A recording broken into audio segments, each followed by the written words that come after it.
right, sir, are you Christian Lazo? Yes. And will your client waive the formal reading of the indictment? He does. Mr. Lazo, in clause number 25, DCCR 1423, you're charged with the first degree felony of aggravated robbery from May 25th, 2025. How do you plead to that charge? 25. Guilty. Are you pleading guilty freely and voluntarily? And are you pleading guilty because you actually did what they charged you with? Yes. I have here on this tablet documents that have your signature on them. With the state's marked as exhibit number 1. Before you sign these, you go over them with your attorney with the interpreter. Yes. Do you fully understand that? Yes. And do you understand if I follow the agreement that you've made with the district attorney that you'll be waiving or giving up any right to appeal? Yes. And it looks like the agreement that you've reached is for a cap of 15 years in prison, which means that you're leaving your punishment up to me. And as long as I give you 15 years or less, you're giving up that right to appeal. Do you understand? Yes. You have an absolute right to have a jury determine 2 things.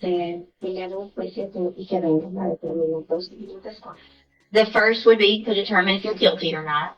And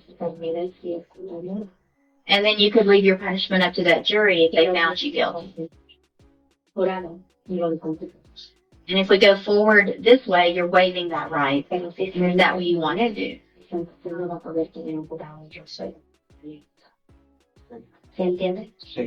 Yes. Do you also understand that you're not a U.S. citizen? The plea of guilty or no contest may result in deportation, exclusion from admission to the country, or denial of naturalization under federal law.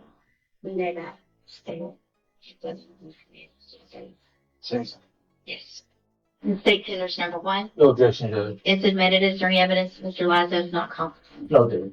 All right, so I'm going to find that you enter your plea of guilty freely and voluntarily. Find that you're mentally competent and understand the nature and the consequences of that plea. Find sufficient evidence to find you guilty. However, I'm going to reset your case. The probation department can do a pre-sentence report. And that'll give you more information, give me more information about you and your case. And then we'll come back later for sentencing. So anything that you think is important for me to know, get that information to Mr. Lewis. He'll present it to me on your behalf on the Okay. Thank you very much. Thank you, Ms. Burge. And if you'll just real quick, I think probation's probably going to hand on a piece of paper if you'll just make sure you do. Thank you. This is 22-39802. We're on 22. All right. Are you Dimitri Oliver? And so Mr. Gertz represents Mr. Oliver and has filed a writ of habeas corpus requesting a reasonable bond. Mr. Oliver's charged with the offense of murder. It is pre-indicted. There's $1 million bond set at this time. And I don't have a file, but I do have the writ, which is number 22-39802. Also, it looks like, what's the SO number? Anyway, I have for the record, I do have a copy of the probable cause affidavit and that application for writ. Mr. Gertz, you may proceed. Yeah, she found, first and foremost, this is essentially a cold case. Detective Busby is working on this a cold situation. So we've been around, the client has been living in Southeast Texas his whole life, has been here, and I've called him briefly to talk about his personal financial situation for the purposes of finding this. Raise your right hand the best you can, please. Do you swear or affirm the testimony you're going to give in this hearing will be the truth, the whole truth, and nothing but the truth? Yes, sir.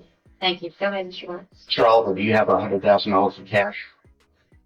Do you have what were you doing before you, well, I got one over here, sir, for what I want. Okay.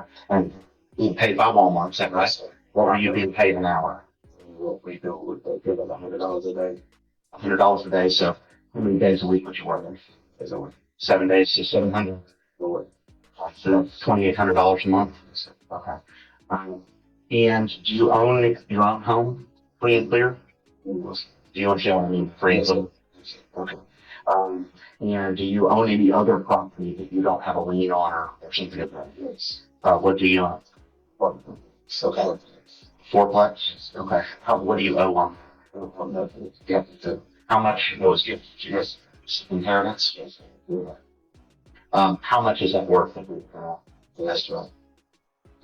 Probably about 8,000. Okay. And do you own any other major things of value? And by that I mean, stocks, bonds, gold, Bitcoin, anything like that. The other thing, the $8,000 apartment complexes that generate some type of revenue for us. How much revenue does it generate? 2,600 a month. 2,600 months. Any other major sources of funding that you're aware of? James, I have no further questions. Ms. Mulkey, I have a question. Mr. Oliver, what is your criminal history? There's a lot of possession of control substance. Was that possession of controlled substance actually out in this court? States. States. Are you on probation? No. Were you convicted of that? Yes, ma'am. When? 2014, 15. Were you convicted again in 2025? Between 2013 and now, tell the court what type of trouble you have got into. From 13 on the drive, 33, and no drugs in there. That was the evading. Yes, ma'am. 13. Yes, ma'am. I don't have any further questions. Any other witnesses? No, Judge. All right, Ms. Mulkey, no witness. I will call Detective Jeff Busby. Good morning, sir. Please raise your right hand. Do you swear or affirm the testimony you're going to give in this hearing will be the truth, the whole truth, and nothing but the truth? Yes, ma'am. Thank you. Go ahead. Detective Busby, would you please state your full name for the record? Jeffrey Busby, And how are you employed? City of Lamar Police Department. Are you a certified peace officer in the state of Texas? Yes, ma'am. Police officer. And are you also assigned to the detective? Yes, ma'am. And are you the detective or one of the detectives, in fact, the lead, investigating, we have termed a cold case murder involving the suspect Dimitri Elmer? Yes, ma'am. The judge has reviewed the probable cause affidavit, but based on all of your investigation and the totality of the circumstances, would you give the court a very brief rundown as to the facts of this offense and what you think would be an appropriate resolution to this bond? So, February 11th, 2013, there was a homicide that took place from those apartments, 2575 Primrose. There was 4 witnesses, but a lot of them didn't want to come forward just because of the nature of the offense. And so we're going to turn this into a cold case because witnesses didn't speak on this. They just prolonged until this, about September of last year. And there are 300 witnesses, got eyewitnesses that were now at this point willing to come forward and give me their testimony if eyewitnesses that puts Mr. Oliver there and actually the truth for what I do in the homicide. What, I got to probable cause that time. But speaking of these witnesses, most of them are very scared and fear. That's why they want to come forward. And even after speaking to them 2 or 3 different times, they really were afraid of this man, even the fear people. Anything else? Yeah. Mr. Gardner, questions? Detective, is there any physical evidence that you gathered that connects Mr. Oliver to the murder himself? So there's a lot of evidence that was collected and I'm retesting some of the DNA evidence. Some of the evidence did have a CODIS hit. It wasn't from Mr. Oliver, it was another person involved. But for that DNA evidence, not particularly for the homicide, it's going to be for the stolen vehicle related to this homicide. Because what happened here was seemingly after the murder,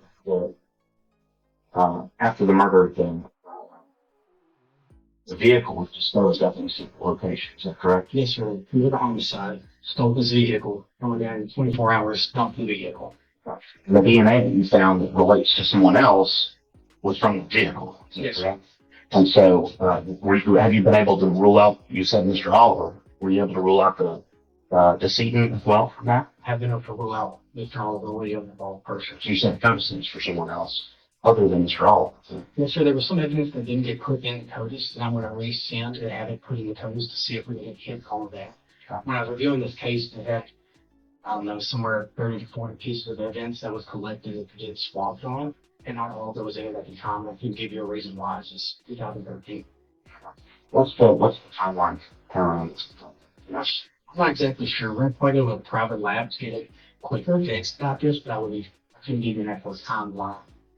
I mean, it was unlikely to be within 7 to 90 days or something. I don't have a valid opinion on that. Which I think. Well, any other questions? No. Thank you, Detective. Judge, may you excuse these in SWAT training? Yes, thank you, sir. Thanks for coming down. All right, anything else? All right, argument? Judge Workins asking the court to consider a bond in the ballpark of $170,000. That's more than sufficiently high.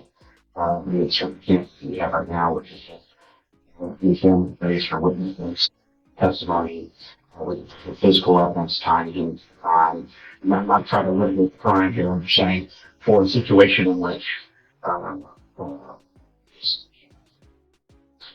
13 years later, he's still here. He hasn't fled. He's not gone for either to get away from this. So clearly, he doesn't have consciousness of guilt that would require or would indicate his likeness.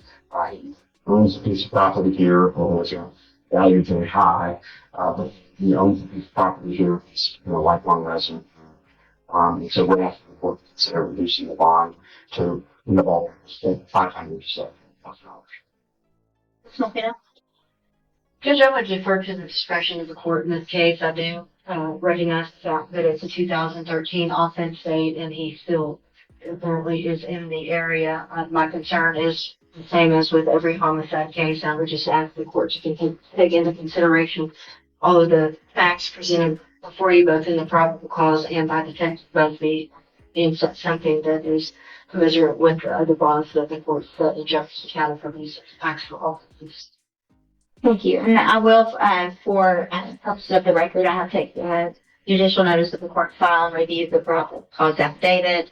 Based on that, the evidence presented, including, some of the limited facts that I have, dates, things like that. I am going to grant the motion or the writ. I'm going to set bond at $650,000, and a condition of that bond, if made, or some conditions of that bond, if made, will be that Mr. Oliver, you be required to wear a GPS monitoring device at all times. And what is your home address where you live? 7290 Willis Line. 7290 Willis. Willis. Yes, ma'am. That's your Yes, ma'am. And then your apartment complex is what address? 4305 Jeanette Street. Oh my goodness. 4305 Jeanette. Jeanette Yes, ma'am. with a J. Yes. A-N. So I'm going to at least, if you make this bond for some amount of time, also require that you wear that monitoring device and that you're on house arrest. I will allow you house arrest at the Willis Street house. I will allow you to travel to the Jeanette Street address for any required maintenance and things like that. I would need to know more about this job before I agree to that. Just hang on to it with Mr. Burks. If there's any specific requests, you can get with Mr. Burks. He'll get those to me, and if I find that they're reasonable, I'll send that to Ms. Montino, and I will make some adjustments to that.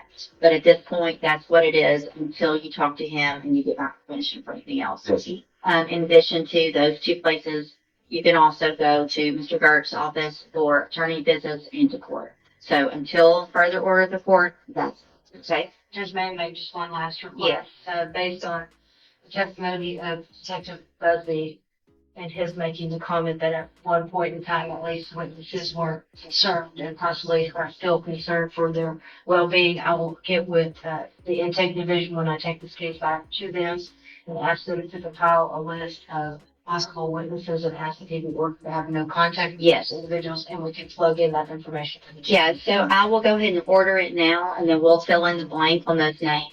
But anyone that you know, even now through word of mouth or on the streets or whatever you've heard of people who were there, who were talking, you are to have absolutely no communication and no contact with them. That's through obviously you seeing them in person, but it's also sending messages on any kind of social media or trying to be secret with it. It's also sending messages through other people. No contact, no communication. If there is any of that and I find out about it, you'll be back in jail with a much higher bond, okay? So, don't make sure you